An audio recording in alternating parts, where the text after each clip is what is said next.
Hi, thanks for joining us. This is Maureen Costello. I'm Director of Teaching Tolerance at the Southern Poverty Law Center. And with me today is Hasan Jeffries, Assistant Professor of History at The Ohio State University. SPLC just released a report that we both worked on called Teaching Hard History, American Slavery, in which we examined kind of the poor job we're doing as a nation on teaching about the history of slavery. Hasan served as the chair of our advisory board, and it's been great working with him as a friend and a colleague over the past year. Hasan, you wrote in the preface that understanding American slavery is vital to understanding racial inequality today. Could you kind of elaborate on that a little bit? Yeah, certainly. First, it's great to be here with you. It's really been a pleasure working on the report in my small capacity over the course of the last year. It really is fantastic, and you have done, and your team has just done a fantastic job. I really see slavery. We often think about slavery or talk about slavery and teach slavery as being something very distant, something very remote that ended, or its impact on American society ended when it ended, 1865. But the reality is that slavery not only shaped America in the beginning, but continues to shape America today. It has a long legacy that has really served as the center point for the ways in which African Americans and white Americans, race relations, have been shaped and guided. In other words, it has been a starting point for the color line. Everything with regard to race relations in America, how it has progressed and at times how it has regressed, has been based on sort of a starting point of where slavery was and what slavery was. So what's the problem with how we're teaching it today? What do kids come into your classes, for instance, needing to learn or needing to unlearn? Yeah, you framed it nicely, because it is partly the issue is they don't know enough. And the other part of the issue is what they do know tends to be wrong. So, one of the things, and the report points this out, is really the relationship between slavery and the founding of the country, the founding of the nation, and the relationship between slavery and the sectional conflict, the Civil War. Not connecting slavery to not realizing and recognizing slavery as being foundational to the founding of the nation, both politically, economically, as well as socially, and not recognizing that slavery was the central cause for the disunion, for secession. Confederacy was designed, built, the purpose of it was to maintain the institution of slavery. So they're coming in with misinformation and not knowing. And then, a lot of students, I'm in Ohio, but I went to school and grew up in New York. There's a sort of northern sense of constantly being anti-slavery, not really knowing students that slavery existed in New York was as central to the of New York and Pennsylvania and Massachusetts as it was in the South at various points. So, there's a lot of educating that needs to be done, and there's also a lot of re-educating that needs to be done with our classrooms at the college level, for sure. It's interesting because I taught in New York for 20 years. And I apologize, Hasan knows I have a cold, and now everyone knows I have a cold. But I found, even as a high school teacher, that I was unteaching as well. And my students came in believing that Lincoln was the great emancipator, that the North went to war to end slavery, and that our hands were clean. Yeah. Could you talk a little bit about the ways in which the North was implicated in slavery? Oh, yeah, certainly. And I like that phrasing, our hands were clean. The idea that slavery, and here's how it connects to the earlier question that you had, Maureen, about sort of its legacy. Because when we talk about slavery, we're also talking about racism. It sort of serves as a euphemism for racism and racial prejudice. So when Northern students, or when we think about the North and we think about this idea of the hands being clean, our hands being clean, we're not only talking about being free from slavery, we're also talking about being free from racial prejudice, as though racism and white supremacy was not a national phenomenon, a national characteristic, but was something confined to the South. It was something regional. And the reality is our hands weren't clean. Nobody's hands were clean in the American colonies or in the new nation. The manufacturing centers of America, the industrial centers of America, and the growing and budding industrial centers were deeply rooted in various aspects of the transatlantic slave trade, whether it was processing raw materials coming out of the South, cotton or even tobacco, shipping, the making of casks to contain and hold rum. I mean, all of these sort of small industries that were centered outside of the South, in Newport, Rhode Island, in Philadelphia, in New York, in Boston, all of it, shipping as a whole was wholly dependent on the enterprise of the Atlantic slave trade and American slavery. So, we think of it again as being something distant, something in the South, and something solely rural. It's about African Americans picking agricultural products, but it really was the spur for the engine of America. Well, again, coming back to the fact that I was in New York. New York is the center of finance in the United States, and of course, we think about the financial growth of the 19th century as having all this investment in canals and railroads and factories. And I think our history often portrays the South as a backwater to all that. But of course, one of the truths about our banking system is that they were up to their elbows in this mess too. Absolutely. I mean, banking in all facets of finance. So insurance companies, I mean, all of the, the transporting and the importation of the bringing in of enslaved Africans was all financed, was all insured by not only insurance companies across the Atlantic in places like England, but insurance houses based in Philadelphia, based in Massachusetts, based in New York. I mean, so the entire financial structure of the institution of slavery wasn't something that was anchored in the South. It was very much anchored in the North. So we can go back and trace the development of high finance, if you will, in America to the institution of slavery. So slavery touches all aspects of American society and certainly all aspects of the American economy. We have people who came to this country after slavery was ended. We've had 160 years since then. My own family of Italian immigrants came after 1900. And what they would say, I think, is that, hey, this has nothing to do with us. We weren't enslavers, we weren't enslaved. And of course, what I will say is that, yeah, but you came because of the Golden Door. And the Golden Door was made gold through the labor of enslaved people. Right. No, that's the key. I mean, certainly we have to recognize the ways in which white skin privilege isn't just limited to, direct descendants of the colonists. It really is something that when you move into the 20th century is bestowed upon, all white immigrants. They have it rough. They have their issues, but they're also not facing sort of Jim Crow discrimination. So the experience is fundamentally different, one, but then two, the privileges of whiteness sort of accrue to all folk.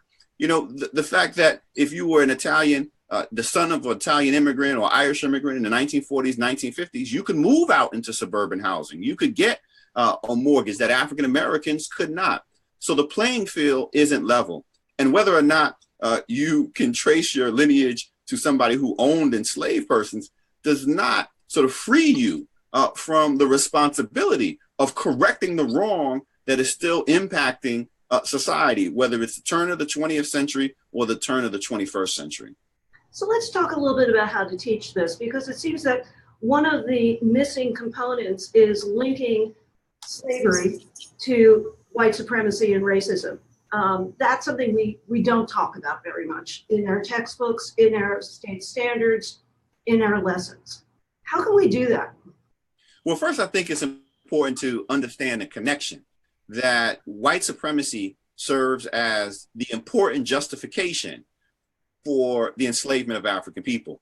The idea, we often think that, well, some people will say, racism was the driving force and motivation behind slavery. No, it wasn't. The driving force and motivation behind slavery was profit, right? I mean, this emerges and develops as a capitalist system. But in order to maintain that, because not every white person in America is benefiting the same from the institution of slavery, you need a justification that makes sense. And white supremacy provides that justification. It allows for really the excommunication of people of African descent from the human family. You can't treat Black folk as property, as chattel, without casting them out of the human family. So you can't really understand the ways in which slavery operates and why people would buy into it and accept this most brutal form of involuntary servitude unless you understand how deeply ingrained a belief in white supremacy was. And again, it's not just a Southern thing, it's a national thing, right? And it isn't just slaveholders, it's Abraham Lincoln. So it's across the board. So if you're teaching slavery without teaching white supremacy, then I actually don't know what the heck you're teaching, because the two, you can't separate the two, and you can't certainly understand the persistence of slavery without understanding the persistence of white supremacy. And also the growth of white supremacy. The fact is that, as you say, that excommunication did not happen on one day. It actually continued over time and became more and more isolating, so that the laws, for instance, forbidding anyone to teach enslaved people to read or write weren't there at the beginning. They came only after some near successful rebellions. And all these rules came about over time, and all of those rules reinforced white supremacy. No, and that's a really good point, because we think of slavery as having a beginning point and an end point. And so in that sense, it becomes kind of static. And if we even want to deal with the question of white supremacy, usually formed as racism, but white supremacy is really a more specific term and more useful in that sense. White supremacy isn't static. And the point you just made is important. It evolves. And so it evolves in ways that we see and can document in sort of the use of laws to restrict African-American behavior and control their labor. And so seeing sort of slavery certainly is bound by time, but white supremacy is not. And that's part of the reason why it continues. When we talk about the legacy of slavery, it is very much tied to the persistence of white supremacy and the belief in white supremacy to justify the continued exploitation of Africans and people of African descent after the institution is finally ended. Which kind of brings us back to the classroom. Because we always wind up back in the classroom. Mm-hmm. One of the things that, as you know, we found in the report was that even though teachers agreed 97% slavery is really important to teach, and even though 90% said, yeah, I feel completely comfortable teaching this subject, when we got to the actual comments, a lot of discomfort emerged out of it. Yeah.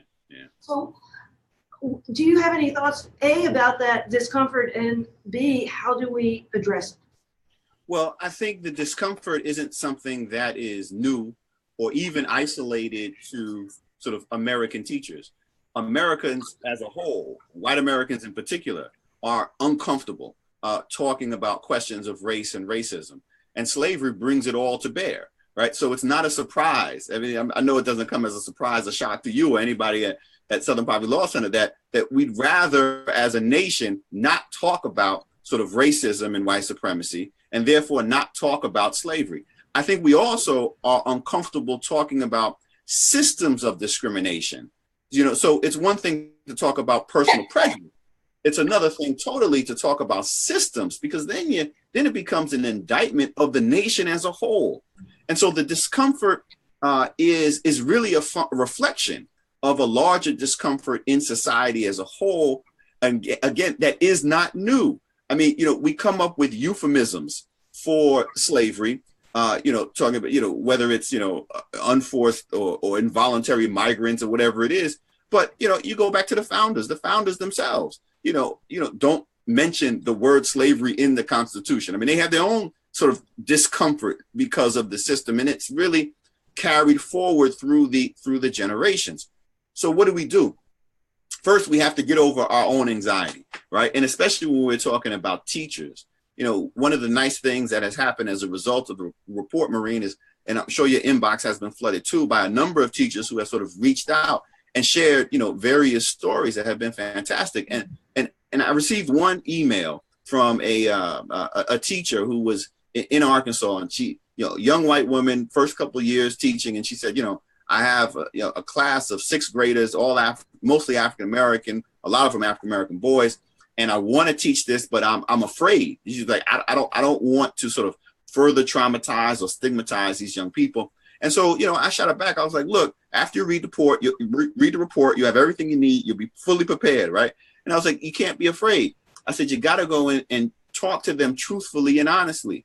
And then she got back to me. She said, the most amazing thing happened. She said, I had this conversation with these, fifth graders and sixth graders, and they got mad, which wasn't a surprise. But she said it was a righteous kind of anger. Those are her terms. She said, because they weren't mad at me. They were mad that they had, even at the sixth grade, never been taught any of this. So, and at that point, I said, now you got them. Now you have that trust, because now they're not mad at you. They're mad at all those other teachers who never shared this information with them. And they had this eagerness and energy. And I said, now you tap into that. They want to learn. Up until that point, all the stuff was irrelevant. It didn't make any sense to the world that they were living in. And so I think you have to have the courage to kind of go forward and share this information in real time with students who really want the truth. I couldn't agree with you more. And I know a lot of teachers are afraid that if you talk about injustice and if you talk about marginalization or how people were oppressed, that they'll become angry and in a way that's not very good. But as you point out, that righteous anger is, first of all, admitting that, yes, what you sense in the world is really true. So it confirms things, but it also, it's accompanied by stories of yet people resisted, people survived, people make change. And in fact, studies have shown that kids who are engaged, even with righteous anger, are actually more likely to be academically engaged. Mm-hmm, mm-hmm. So you're right, teachers should be fearless. So I'd like to just talk about a couple of things that we actually produced for teachers. Besides the report, we, of course, as you know, created a framework of 10 key concepts. And along with the 10 key concepts, we kind of unpacked them all by, I was going to say geographic period, but that would be wrong, by chronological period. And for each summary objective, we say, here's what students should know, and here's how you can teach it. And all of those things are available, as you know, on tolerance.org. The report is on SPLC, but the teachers' materials are on tolerance.org. What do you think are the best things, or what advice would you give to teachers besides being fearless, just about specifically what should we do to improve what we're doing? So a couple things that we shouldn't do, as well as what we should do. We got to stop with the simulations, right? Nothing good comes of the simulations, right? I mean, when you cannot create the middle passage in your classroom, so we just need to go ahead and move away from that. Nor should exactly, right? But that doesn't mean that you can't, engage in processes that invoke empathy, right? You had mentioned the other day when we were on the radio program, talking about sort of role playing with abolitionists, right? I mean, so there's ways to sort of get at sort of these critical questions and putting students in positions, sort of intellectual positions, where they have to make these tough decisions and choices, right? So we have to be very careful kind of what we're doing in the classroom, because there have been so many bad examples, and we think it's so easy to sort of recreate these things. You just got to stay away from it. But then one of the things that we really should be doing, I think, is introducing students to primary sources, right? I mean, there's issues with textbooks. Textbooks provide these sort of summary overviews, and they just don't really go into the kind of depth and detail that teachers need to teach America's slavery both accurately and effectively. But you can do really good work with primary sources. And they don't have to be, I mean, they can be everything from, the narratives of enslaved people but they also need to include sort of the foundational documents of the nation, right? I mean, the Constitution is a primary document. You know, we're in the midst of, you know, talking about sort of gun control and gun violence, and often people, you know, are bringing up sort of the Second Amendment.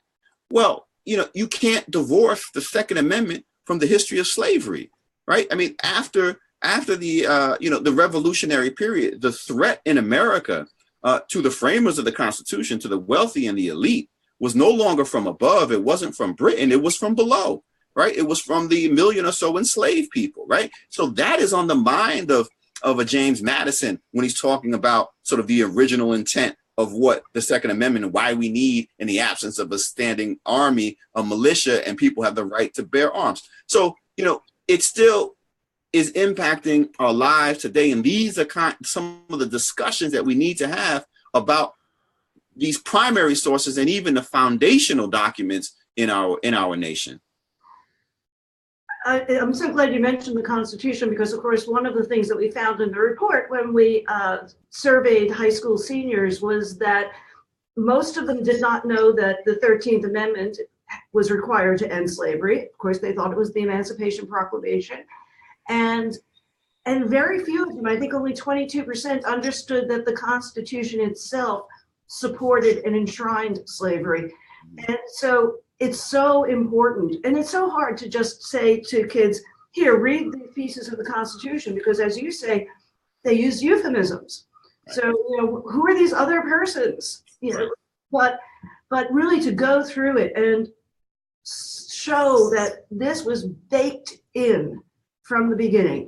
And not only that, one of the problems I have is, and I remember this very clearly teaching AP US history, of course, there it was always a race to the finish. And, you know, you'd have the revolution, and then you had the early government, and, you know, the War of 1812, well, the Louisiana Purchase, the War of 1812, Jackson presidency. Oh, and now it's time for the chapter on slavery. As if it's like a side dish, you know, or a sidebar to the story. I would love to see textbooks rewritten completely so that that thread, you called it a through line the other day, that thread is clear from the beginning. And I think that's the way to teach it as well. I mean, so one of the things with the framework that you had mentioned, and you really have to encourage teachers to sort of download it and really digest it. It's not, we're not really suggesting, you know, to come up with another chapter on the history of slavery in America. The best way to teach it is to weave it in to the entire story of the American experience, whether that's in a social studies class, on government. I mean, it's right there. You can't, you know, it really is. What we have been doing, what we have been committing is educational malpractice by leaving the story of slavery on the sidelines and marginalizing it. We have been miseducating our students. And until we take the time to really integrate fully the story of American slavery into not just African American history, but American history, then we will continue to do a disservice to young people. And let's also not forget that many teachers today are grappling with a lot of issues. Certainly one of them is gun violence, as we've just seen, but before that, and at the same time, they're looking at Black Lives Matter. They're looking at the Take a Knee protests that the NFL engaged in, you know, lots and lots of contemporary issues. The fact is, you can't talk about those issues without going right back to the beginning. Yeah. And that's a good point, because you're also talking about resistance to racial inequality. And one of the keys that we have to do when we are teaching about slavery is to always balance the harshness, the brutality, the exploitation, the dehumanization with the humanity of African people, with the resistance of African Americans, because in that is not only the struggle, but it's also the hope for redemption of the nation. So the two have to be balanced. They absolutely have to be balanced. And speaking as a white American who was also a history teacher, you know, we teach from early years on those great words from the Declaration of Independence, that we are all created equal. And it seems to me that what we always have to be aspiring to is achieving that. I'm recalling the words of of teacher Jackie Katz in Massachusetts, who says that she talked to her students and she would say, look, none of you are responsible for this. None of you created the racism that exists in this country today. But here's where your responsibility comes in. If it's still here in 20 years, that's on you. Any final things that you'd like to chat about before we end up? Well, I would just like to say, I know teachers are going to be watching this, and that's the sort of primary audience.